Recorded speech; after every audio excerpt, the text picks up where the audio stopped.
Welcome to the Social Movements Lab. My name is Michael Hardt. I'm in Seattle, Washington, and together with Sandro Mezzadra, who's in Bologna, Italy, we co-direct the Social Movements Lab. The point of the lab, the object of the lab is quite simple: to investigate the actions and nature of contemporary social movements, and of course, the relationship among them. Today, our session is organized around migrant and anti-racist struggles in Europe, and we'll be constructing a dialogue with Davide Gallo Lassere, who's in Paris, Martina Tazzioli, who is in London, and Anthony Chima, who's in Bologna, Italy. Before we get started, I just wanted to thank Red May for supporting the lab.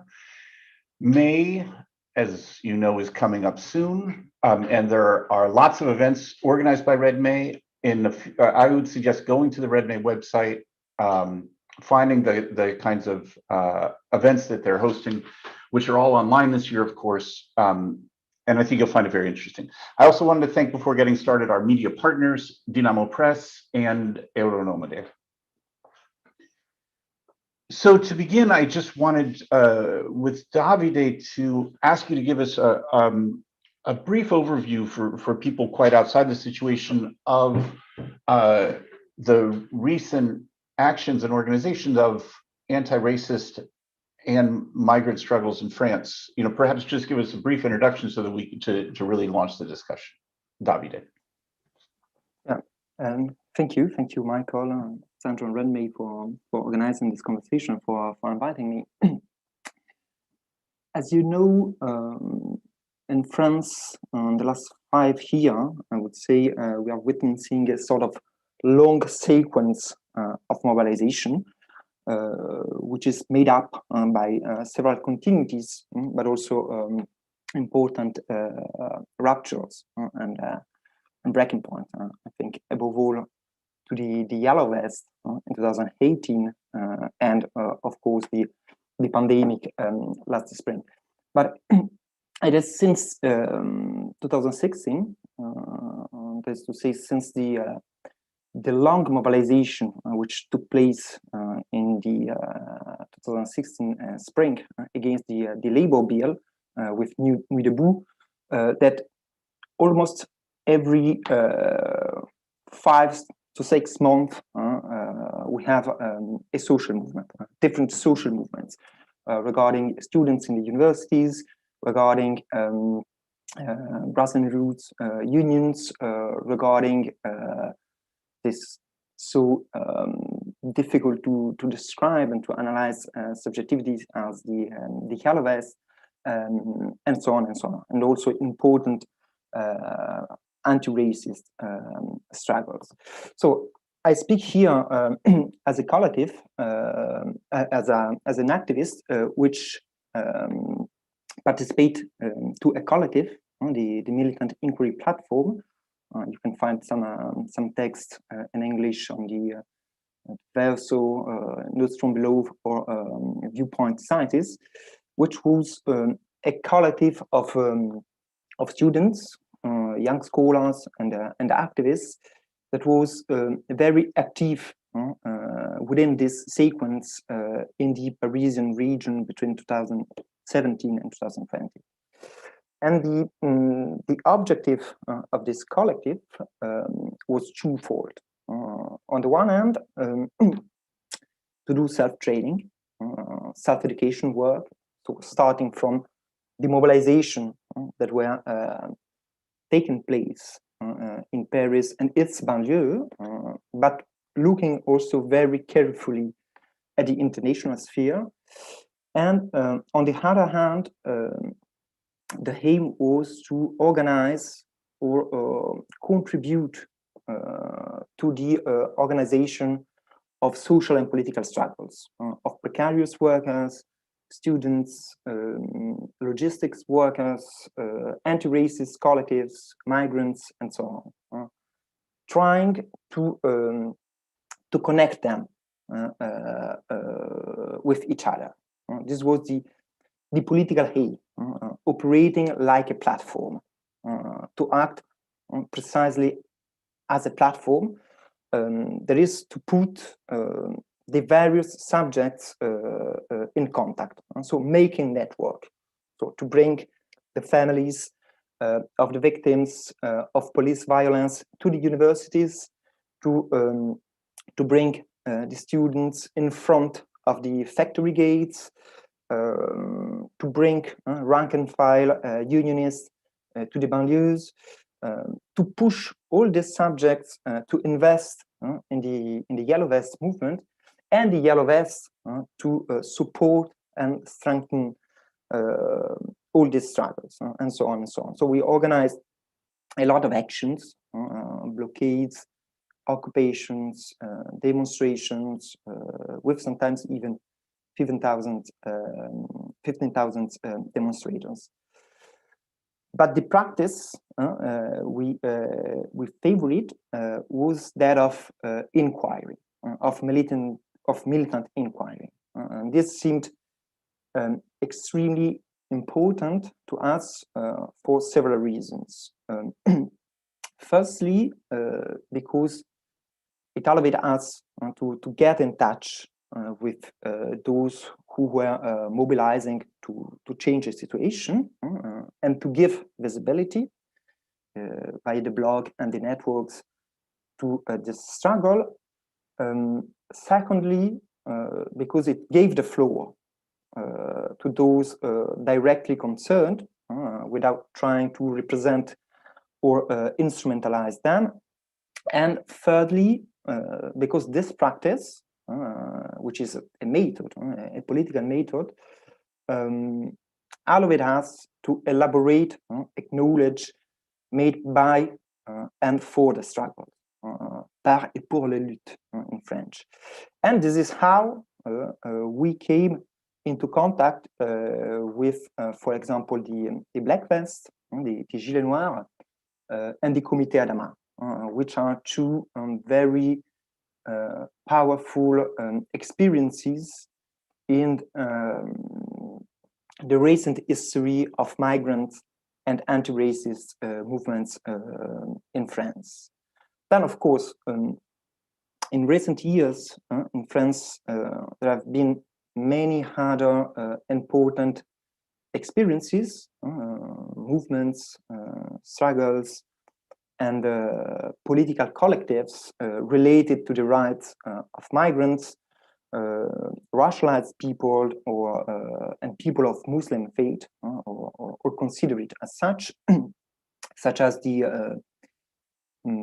Solidarities March that takes place every year, the so-called Calais Jungle, dismantled a few years ago, the demonstrations against the massacres in Gaza in July 2014, which were quite important here in Paris, or of course the struggles of the sans-papiers workers and the grassroots unions.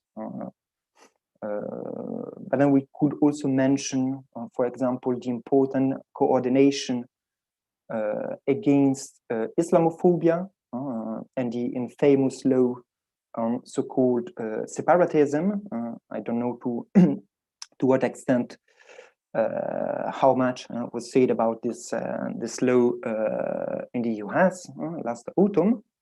And then we have also other very important experiences like the Party of the Indigenous of the Republic, or the dozens of committees against the young people killed by the police in the banlieues. But in my activism, however, I have mainly dealt with the Black Vests and the Comité Adama. These were the two main collectives with which I have dealt.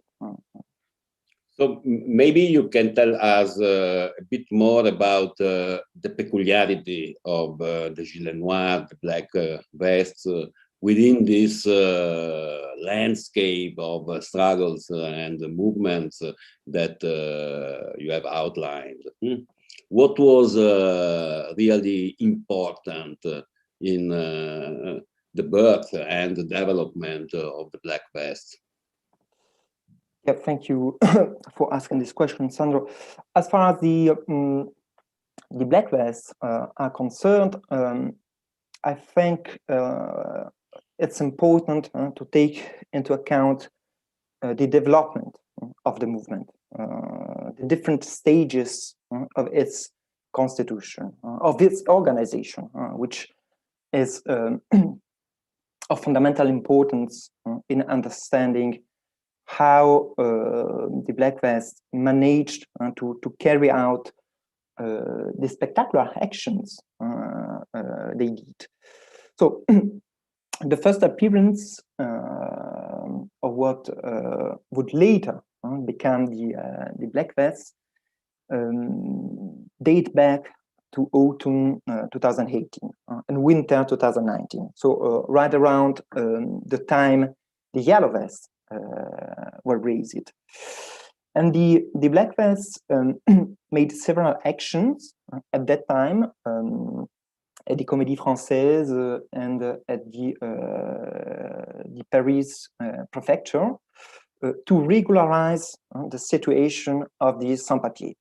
Sans-papiers means without migration papers, even if, as they say, they have a lot of papers, but not the right ones.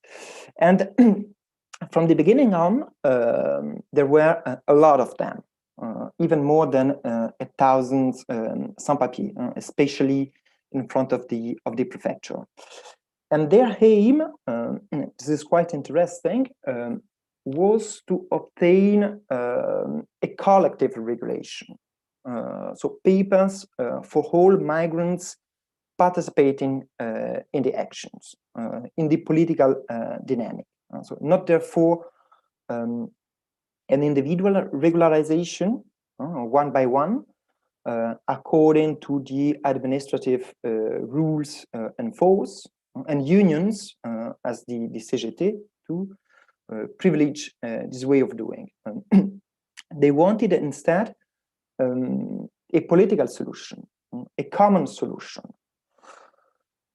Now, after these first actions, which allowed them to realize the strength they were gaining, and in the midst of the Yellow Vest uprisings, so we are here in the late winter of 2019, the sans-papiers, they weren't yet called Black Vests at the time, were for a couple of months less present on the public scene. And it's during this month, between February and May 2019, that the internal structuring of the movement takes place. It's during this phase that the Black Vest movement self-organizes autonomously, so with the help of other collectives such as La Chapelle Debout. They held a couple of big general assemblies with more than 700 sans-papiers, assemblies which took place in union buildings and in autonomous squads. And the movement built up after these assemblies in the following way. The migrants and the activists of La Chapelle Debout went to various hostels, les foyers in French, where migrants live in Paris and in the banlieue, to talk about the initiatives carried out and to explain the political project. So building up assemblies in as many hostels as possible. I think at the peak of the movement, there were about 15 hostels or something like this. Now, each hostels had regular meetings and elected delegates who met weekly to take stock of the situation and on the basis of the meetings in the foyer, where the strategy was decided, the delegate meetings take decisions on tactics, which were then validated by the local meeting. And this is an important political point. The delegates decide on tactics and logistical organization. The strategy is sketched in the general assemblies and discuss it at the base, so in the local assemblies, in the hostels. So the delegate help only to prepare the general assembly and make the information circulate between the various local assemblies, between the various hostels. So the delegates had a function of inch of transmission, so to speak. But then, what was the strategy of the Black Vests? This is important. The strategy was to address directly the Prime Minister. So that is, the strategy consists in boycotting the bureaucratic level, the administrative procedures of the prefecture, and to launch a political movement, a collective movement, challenging directly the executive power. So the Black Vests launched a campaign which took place through three extremely interesting actions to claim, to pretend a political amnesty decreed by the Prime Minister himself. And that was the point. So to impose an eminently political balance of power by addressing the government directly, and not the intermediate institutions of the state apparatus. And as I said, this campaign took the form of three actions, which took place one per month between May and July 2019.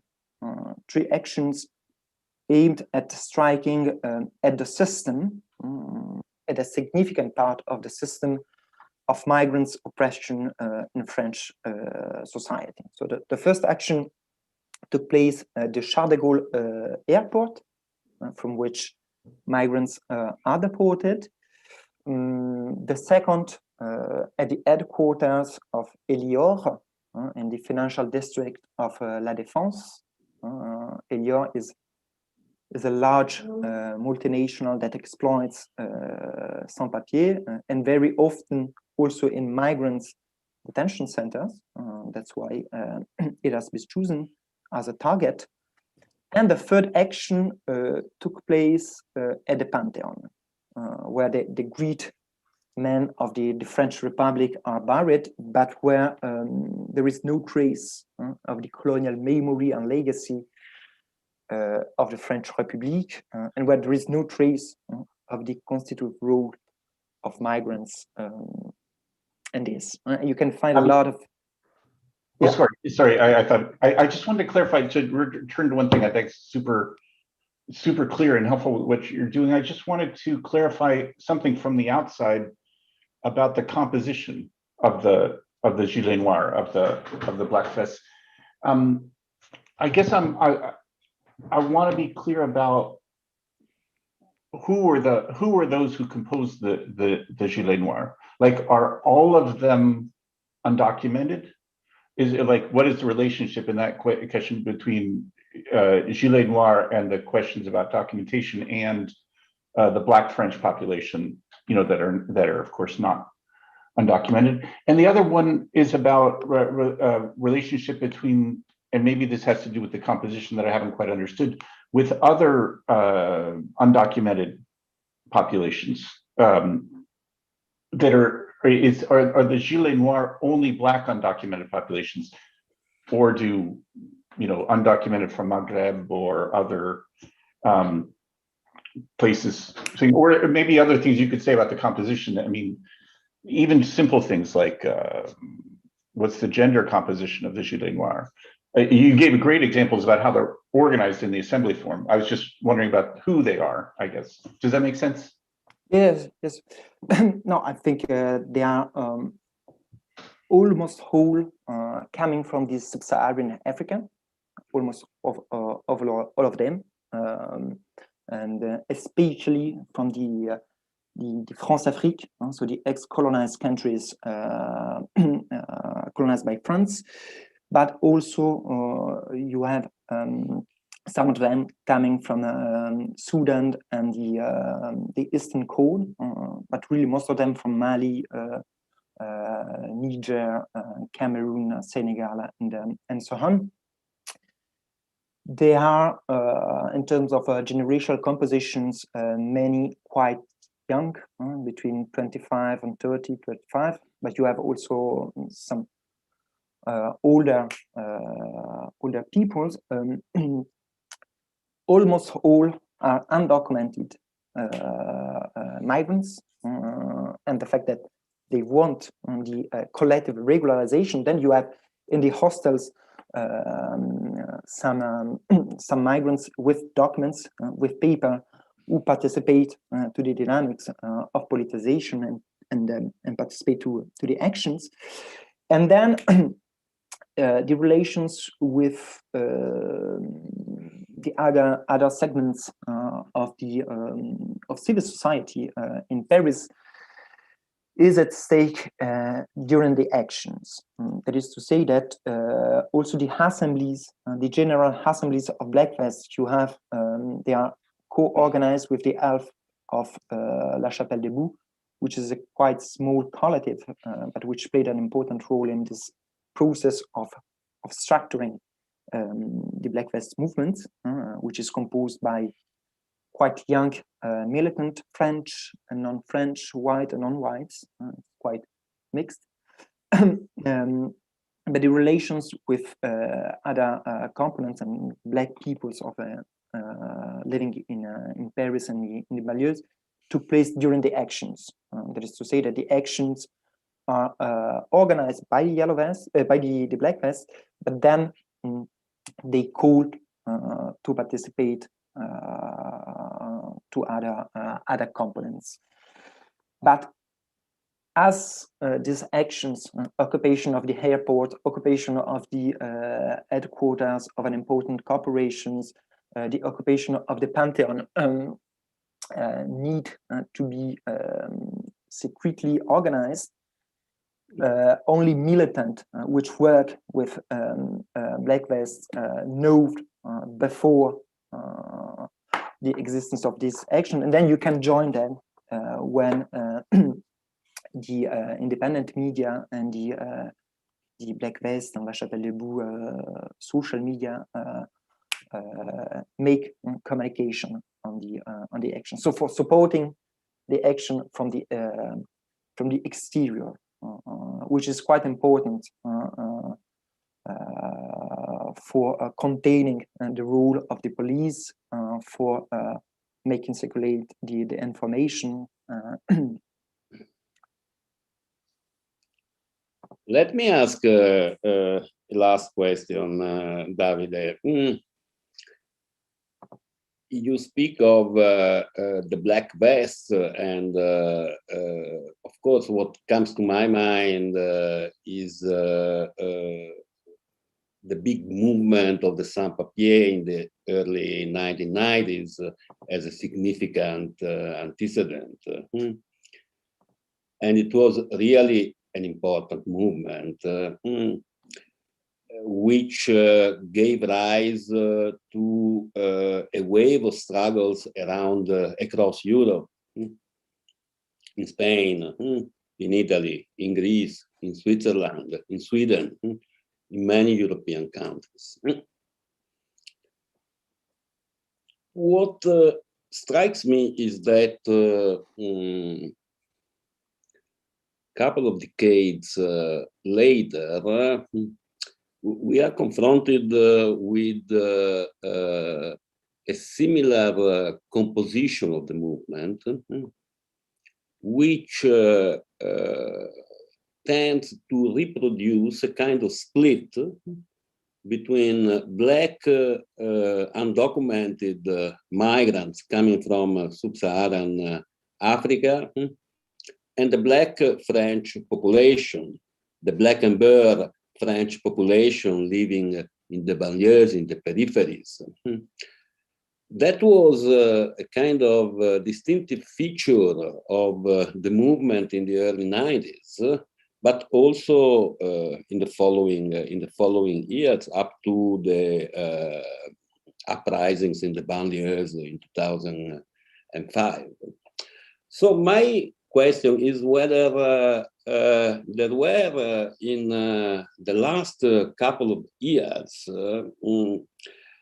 attempts to overcome this split, and in particular, if the movement, the anti-racist movement, the movement against the police brutality that was in a way inspired, galvanized by Black Lives Matter last year, opened up a new political space within which these subjects could converge. Yes, I think that the differences of the conditions and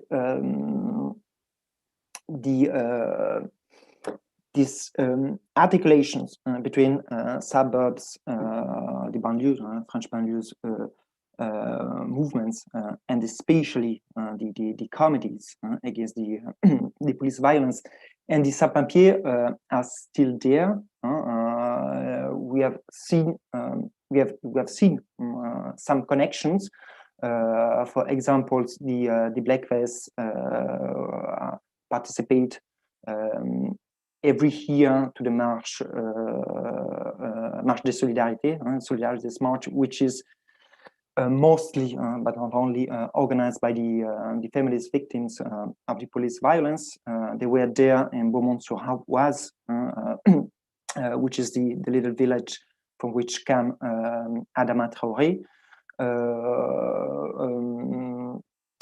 The Comité Adama and other committees mentioned the Black Vest, and they also reproduce from their accounts, from their social networks, the actions. But then, in fact, behind some punctual moments, which are significantly, it seems to me that we don't see at stake more important relations, the participation or the co-animation to a campaign, a common initiative. They don't really participate commonly in building dynamics of mobilization. They could intersect. They could also participate to more general social movements, and I think of the Yellow Vests, for example. Both had decided to intervene within this movement, and the Black Vests are completely inspired in the very name, in the forms of organization, in the practices from this movement. But then I think that the gap still exists between the banlieues on the one hand, and between the sans-papiers movements on the other hand. I think that it is also a problem for the different committees, truth and justice committees in the banlieue, to strengthen their relations.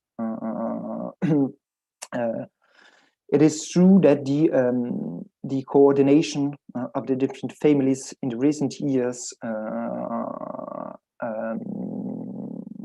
have been improved because of some very important figures like Ramata Dieng, Amal Bentounsi, and of course Assa Traoré. But they have also difficulties to recompose around them other segments of the social movements, more broadly speaking, which is quite emblematic of the hierarchies and the fractures that cross French society. That seems terrific hinge to be able to introduce now Martina and Anthony into the discussion. I said at the beginning, Martina Tazzioli is in London, Anthony Chima is in Bologna, and I mean, it seems to me there's several ways in which the two of you could begin by intervening, but just with ideas from what the discussion with Davide has been so far, I'm particularly interested, if we get to it, to think further about this break in France that Davide and Sandro have just been talking about. Perhaps thinking about how these are different in different European countries. But actually, any of the points of the discussion would be great if one of you could start, and then we'll move on.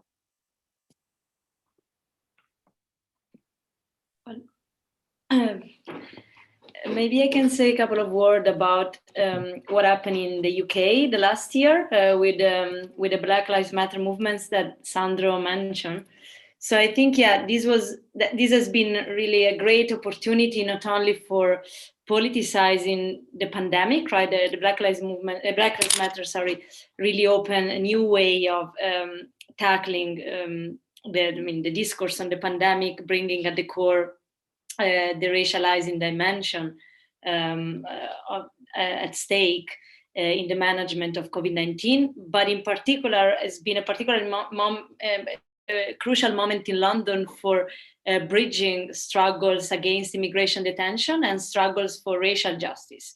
And this, in my view, has represented a kind of threshold, right, in the social mobilization in London and in the UK, and perhaps has been the first moment since at least long time when there has been a discourse and also an attempt to build up practices for connecting different forms of violence, state violence, violence against migrants, and violence against racialized community. And there has been, among the many mobilization, during one of these, in June, activists went in front of the parliament with a famous slogan, I can't breathe. And in that, it was at the beginning of June 2020, they seized the opportunity of this a visible mobilization for connecting these dots, right? For stressing that these violence were not separate one from each other, so that the struggle against immigration detention was linked to the struggle for racial justice.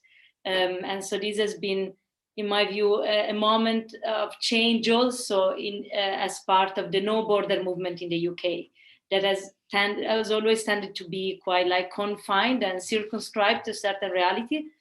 And definitely the Black Lives Matter movement open up a new way of engaging also with border struggles in the city of London, and to raise questions that have not been raised before in terms of problematizing the development of what has been called the digital hostile environment against migrants, and the multiplication of spaces of hybrid confinement that are always not recognized as official sites of detention. So this has been, as far as the UK is concerned. But then, I would like to say something more general about what also Sandro touched upon, but maybe Anthony can go first, and then I. Well, yeah, thank you, Martina, for linking me on that. I would definitely say a little bit about how the anti-racist movement, or rather awakening, that is what I prefer to call it. There is an anti-racist awakening against injustices and discrimination happening in Italy right now. And for the first time, I would say it's being led, it's being driven, it's being motivated, it's being defined by a lot of second generation, migrants, of people of diasporan descent that are not, how I would say it, traditionally Italian, if you will, yeah, Mediterranean or whatever. So in that sense, if you look at Italy right now, that is what is happening. There is a great awakening, and it's still at the initial stages, because prior to this, prior to George Floyd, we've had similar racist incidents, but they've always been isolated or defined as isolated incidents, things that have no connection to each other or too extreme to be considered racist. They would rather be defined as ignorant or someone crazy or so. What you have that is, in the past, every other discriminatory march or movement has been linked to other movements. For example, it's been linked to union movements, sindacalismi, praticamente. That's what they call it in Italy. So you find that migrants are first of all seen as workers. So therefore, they will be absorbed into workers' union protests. But their needs are different, because you have that intersection of of identity politics and everything. So they're all connected. You cannot minimize the impact that one benefit has on the other as opposed to another. So in Italy right now, there is an awakening happening where people are rebuking the old standards that define all other discriminatory practices that are being laid up on people's bodies, on Black bodies, on brown bodies. So right now, I would say it's a very interesting time to be a young anti-racist activist in Italy, because there is, for example, I think Davide mentioned in one of the ways they started in France was to organize self-education, classes and things to get knowledge from one another, share knowledge, share experiences, understand each other's pain, dissect it, go into depth when it comes to understanding how that impacts. What does it actually mean? Why does it bother you so much to hear certain sentences, to hear certain words? For example, in Italy, they make a great speech about integration. Yeah, but if you mention integration to anybody of migrant background or descent living in Italy, they would look at you very funny. Although, yeah, it's a beautiful word in definition, in concept, it would work. However, when addressed to someone, it rubs them the wrong way. So the work that is being happening right now around all the self-organized classes is to understand why these things bother us to that extent, and why, and who is responsible for it. And when you look at all these injustices, especially in Italy, and with the lateness, with the latent delay, that is basically, pushing this awakening that we're witnessing right now, is because of the excuses that has been laid upon those actual injustices when they happen.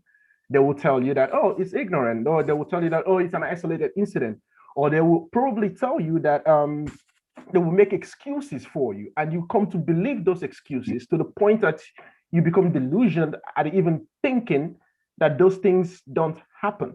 But once you start sharing and connecting with other people, other movements, you are to say, hey, I am very familiar with that. I've seen it before. I recognize racism. You cannot tell me that it's not it. Because in Italy, there is also this great habit of painting immigration, for example, as political, as opposed to racist. But when you go into it and you analyze the immigration policies, everything is racist. Anthony, I want to ask you about that. That's real. I think that's really interesting, and I wanted to connect it to clarify something you said a little bit earlier. That seems really interesting to me too. You said earlier that that as part of this awakening, that the part of the as part of the anti-racist struggles are Italians of second or third generation migrants, and that there isn't, at least in this awakening, or there at least there's a possibility of linking up Italians of color that have documentation and undocumented. That's really interesting. Let me just understand that a little bit more. Is it within this? Is there what are the contours of it? I mean, does it include in these same organizational struggles all migrants from different? Is it like all people of color? All people of, how is it configured? I'm some ways asking from a U.S. perspective, and I know that's a little bit wrong. It's a very fascinating question because it's one of those things that we're also trying to navigate here, because the nuances of it are so great.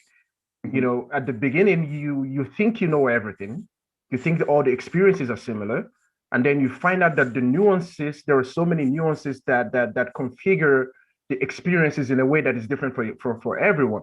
However, the common denominator in there is the source.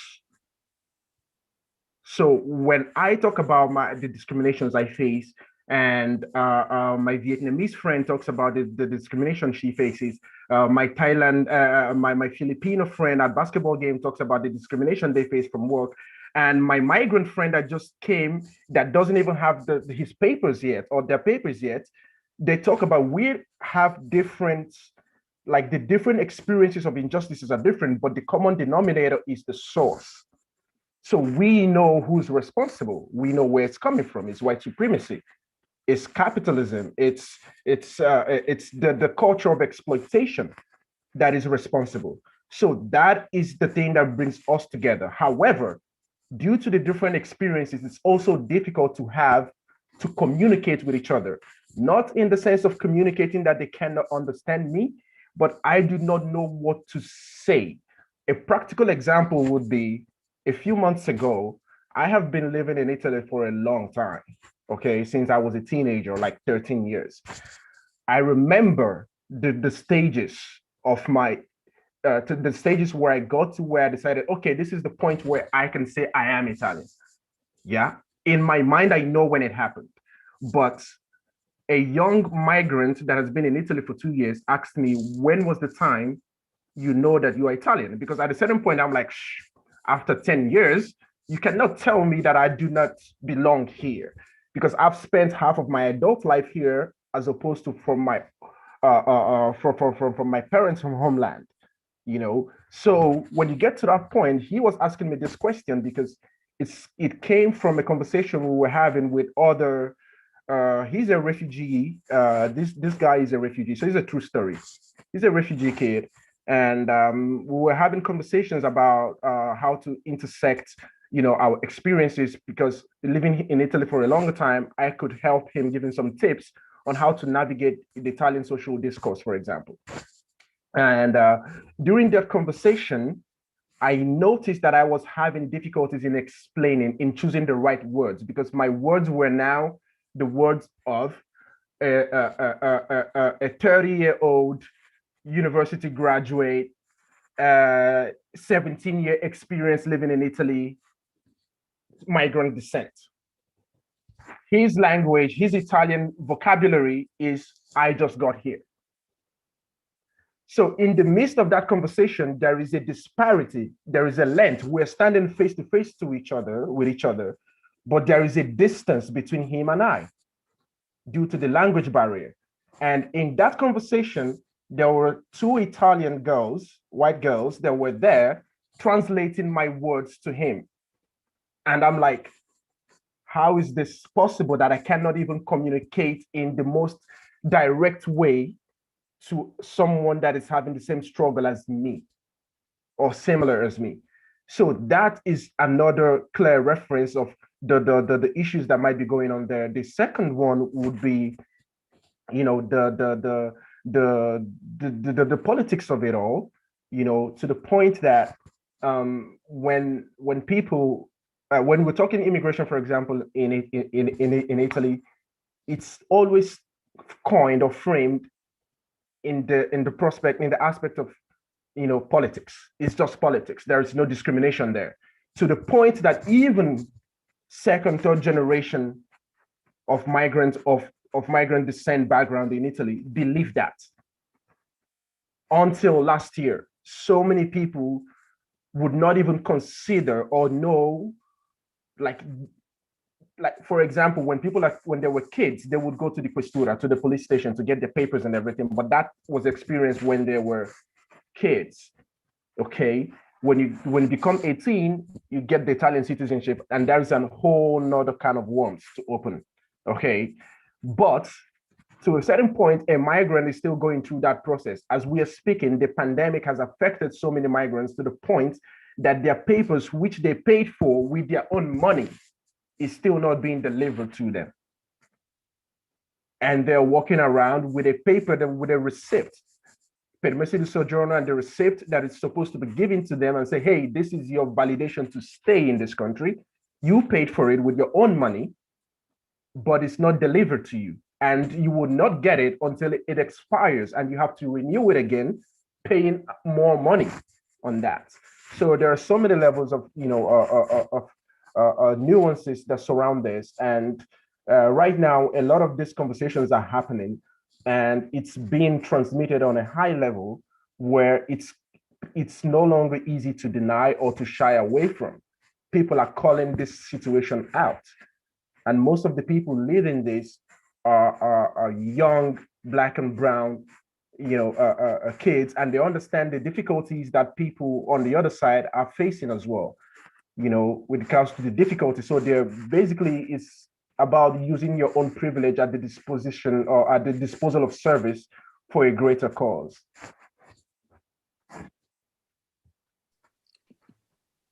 Martina, you had something more to say. Yeah, well, no, I forgot to add that the two of them, the two movement and two catchword that were really important in London last year were the first, but that of course come from the US, of the Defund the Police. That was really an important trigger for connecting different struggles. So struggles for like migrant justice and struggle for racial justice. And to me was really the moment when this link has been created in the UK. And the second one was of course the Roads Must Fall movement against the status in the UK. That was also another important moment in summer when the link between the colonial legacies and the current migration policies was created.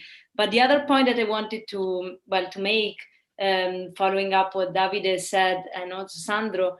So when Davide was speaking, I remember that when the Gilets Noirs movement started, at some point they released, there was like this kind of like press release in which they stated that they define themselves not as a collective but as a movement, and they stress this by saying we want to get out of a ghetto, of a political ghetto, if I remember correctly. But was like, and to me this was quite interesting. They were like pushing for like moving beyond the pre-established boundaries of what we think that the migrant struggle should be. And at the same time, so since then, as also Sandro stressed, there has been so many mobilization, but also an escalation of border violence and extremely violent evictions in Paris, in France, and in Italy as well. So I was thinking, maybe, I don't know, it's more a question to Davide. How do you see, which kind of,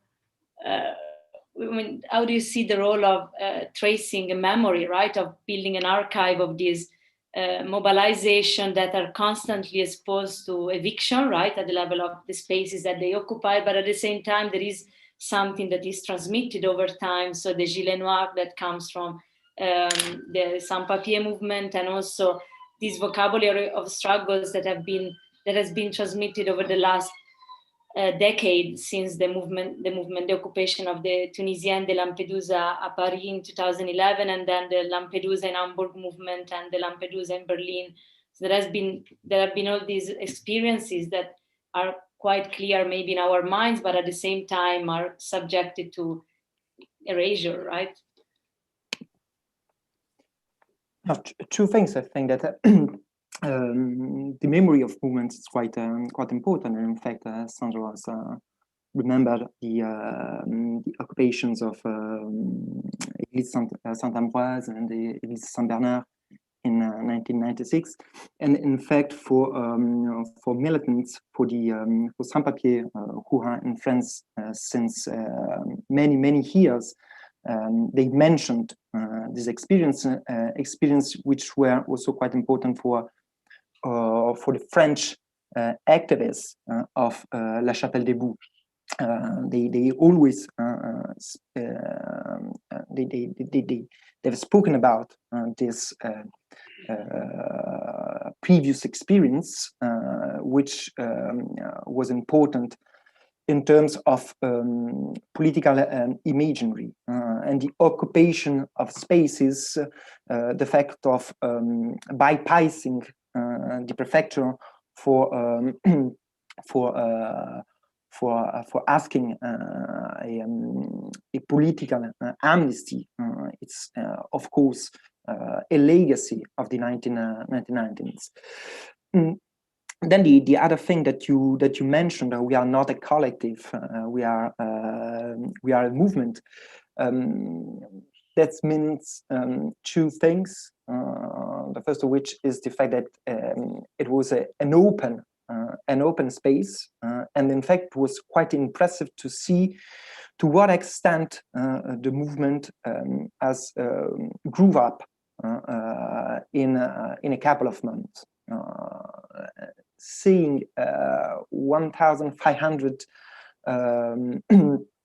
migrants self-organized in so anchored, so rooted in many hostels with this political dynamic was quite impressive. And then effectively, as I said before, there's also participate actively in other movements. That is to say that behind the regularization of the black race and behind the struggles for migrants,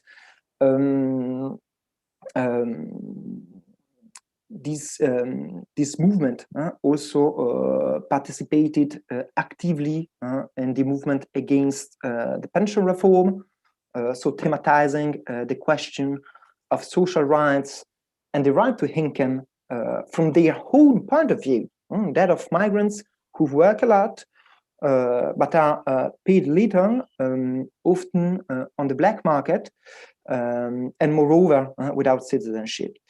And finally, coming back to the pandemics, they also participated to the popular solidarity brigades that were set up in Paris and the banlieues last spring. The Black Vests were really a driving force.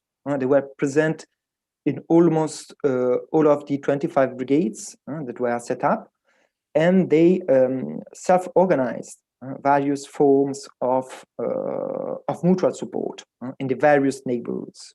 So from the banlieue nord to the northeastern of Paris to the banlieue sud. They distributed food, masks, and other items, hydroalcoholic gel, and so on, showing how in the hostels, in foyer, and in the banlieues, the pandemic was hitting harder than elsewhere. And so it was quite important in terms of self-organization of the brigades and in terms of thematizing the negative consequences of the pandemic.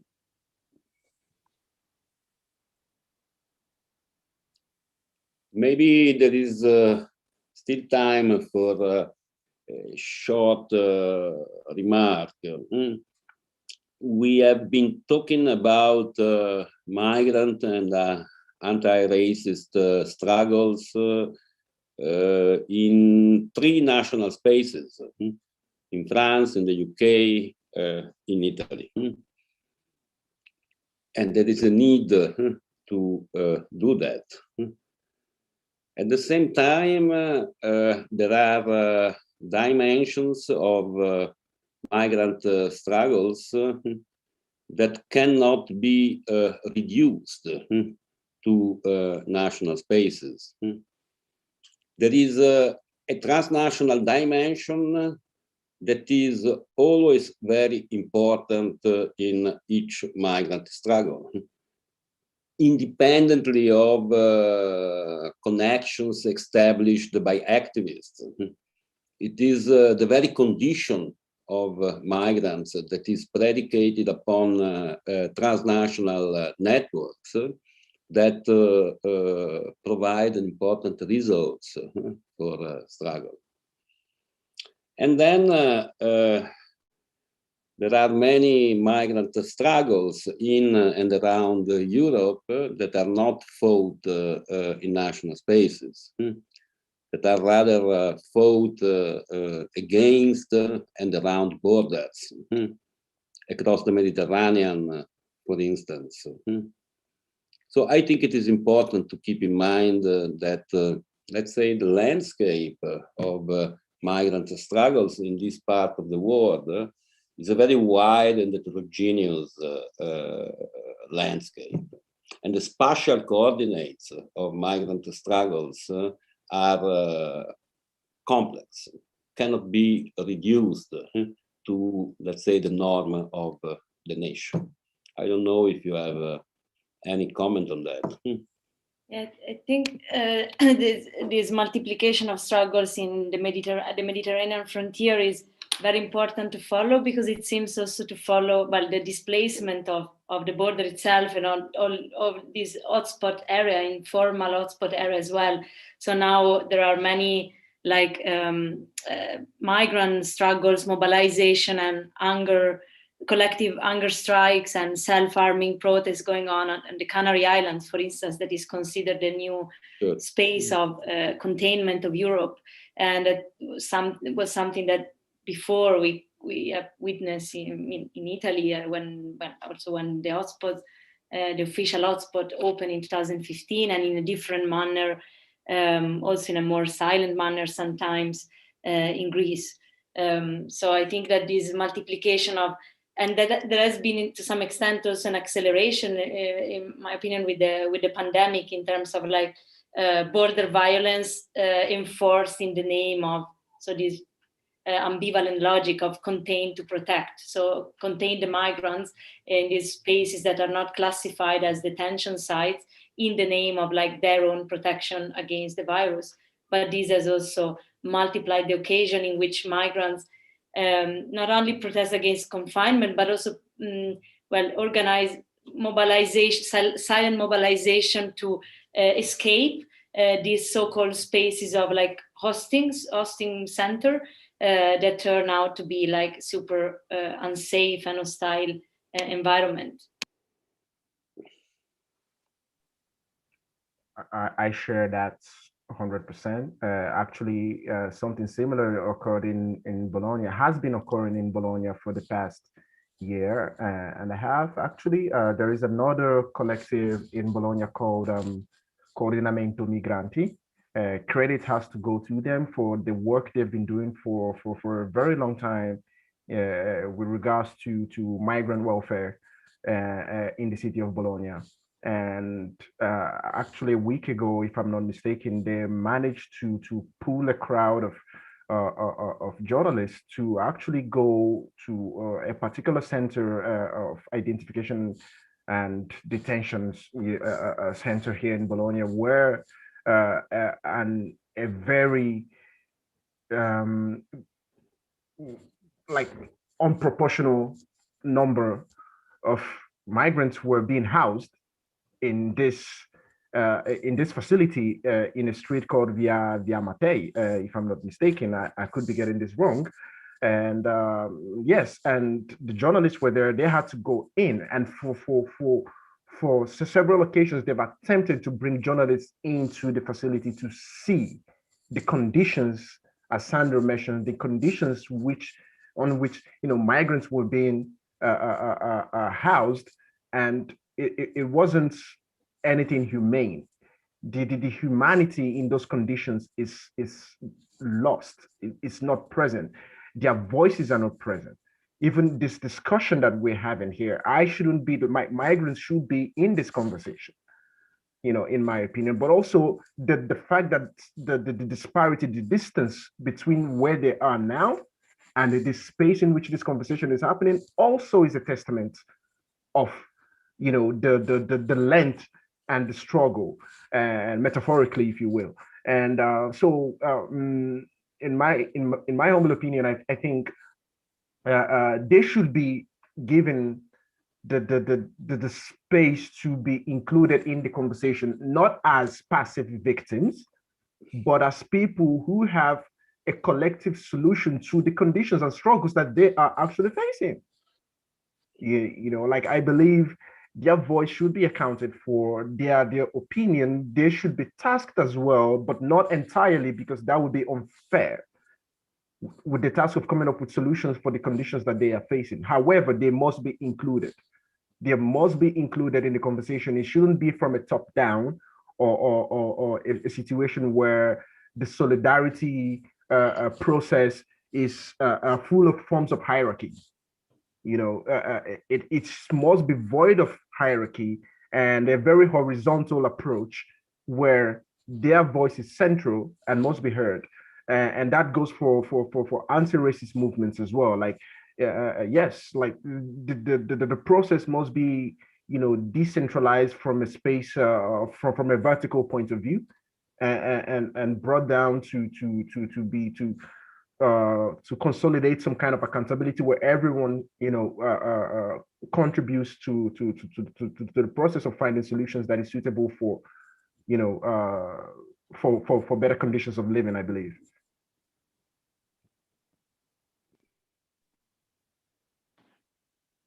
Yeah, maybe we're arriving at just time. I mean, I think Anthony's totally right, and I mean, you guys with your experience too, who have more experience with migrant struggles than I do, recognize this, that in conversations like this, migrants need to be included. I guess I wanted to reflect just a minute on the historical difficulties of having migrants be protagonists of their own struggles. Sometimes because of the undocumented nature and the increased danger that they face, or linguistic difficulties or other ones.